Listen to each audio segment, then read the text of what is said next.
Dear student, आज हम लोग पढ़ेंगे इकोनॉमिक्स का जो सेकेंड लेसन आने वाला है, इकोनॉमिक्स पार्ट का अर्थशास्त्र की मूल समस्याएं। तो यहाँ पे है मुख्य विचारणीय बिंदु है गरीबी और गरीबी रेखा क्या है, भारत की गरीबी की अवस्था, जनसंख्या वृद्धि को क्या समस्या है, बेरोजगारी की समस्या के कारण, वो सब के बारे में पढ़ेंगे आज।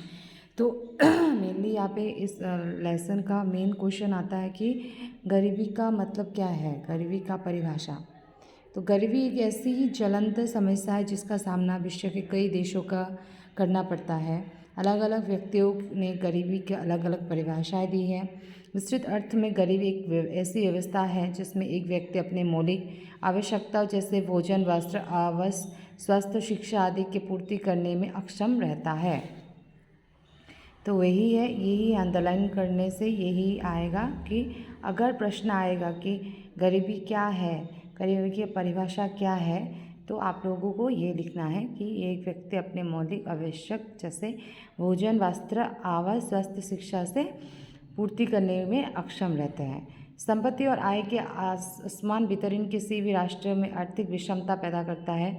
फलत धनी और गरीब के बीच की खाई बढ़ जाती है। इसके चलते गरीबी रेखा के नीचे रहने वाले लोग और भी गरीब हो जाते हैं और ये गरीबी एक विशेष सर्कल ऑफ पॉवर्टी में पड़कर और गरीब होते जाते हैं।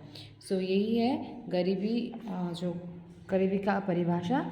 और ये है गरीबी रेखा। कभी कभी प्रश्न आ सकते हैं कि गरीबी रेखा क्या है। तो गरीबी रेखा वो सीमा रेखा होती है जो किसी राष्ट्र की जनता को गरीब और अगरीब में विभाजित कर देता है। तो यही है उसका मेन आंसर कि गरीबी रेखा वो सीमा रेखा होती है जो किसी राष्ट्र की जनता की गरीब और अगरीब में विभाजित, मतलब एक भाग डिवीज़न ले आते हैं। हालांकि भारत में गरीबी रेखा का कई ढंग से परिभाषित किया गया है, लेकिन कैलोरी के आधार पर दी गई परिभाषा के अधिक प्रचलित है। तो इतना इम्पोर्टेंट ये नहीं है। तो वही है कि मतलब ये जो है ना कि ग्रामीण अंचल में कितने और शहरी अंचल में एक मतलब थोड़ा पार्थक्य देखने को मिलते हैं। तो भारत में गरीबों की व्यापकता, जो एक्सलेंट ऑफ पॉवर्टी क्यों है गरीब इतना भारत में, व्यापक एवं घोर दरिद्रता भारतीय अर्थव्यवस्था के प्रमुख विषयता है। भारत में गरीबों की संख्या कितनी है, इस प्रश्न का संतोषजनक उत्तर पाना आसान नहीं है। समय समय पर गठित समितियों और आयोग द्वारा प्रस्तुत प्रतिवेदनों में भारत में गरीबों की संख्या अलग अलग बताई गई है।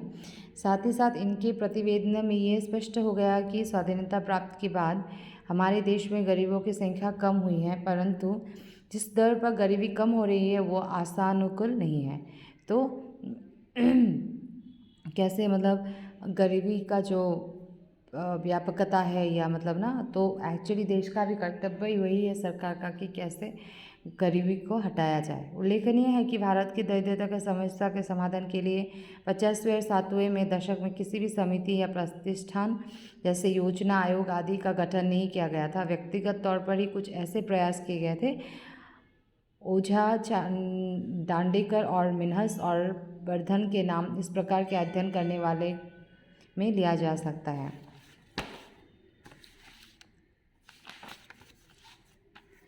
प्रणालीबद्ध तारीखों में प्रकाशित करना आरंभ की। ये उल्लेखनीय बात यह है कि 5वीं पंचवर्ष जो है 5th year planning, very important, आंदोलन करो। ये जैसे प्लानिंग होता है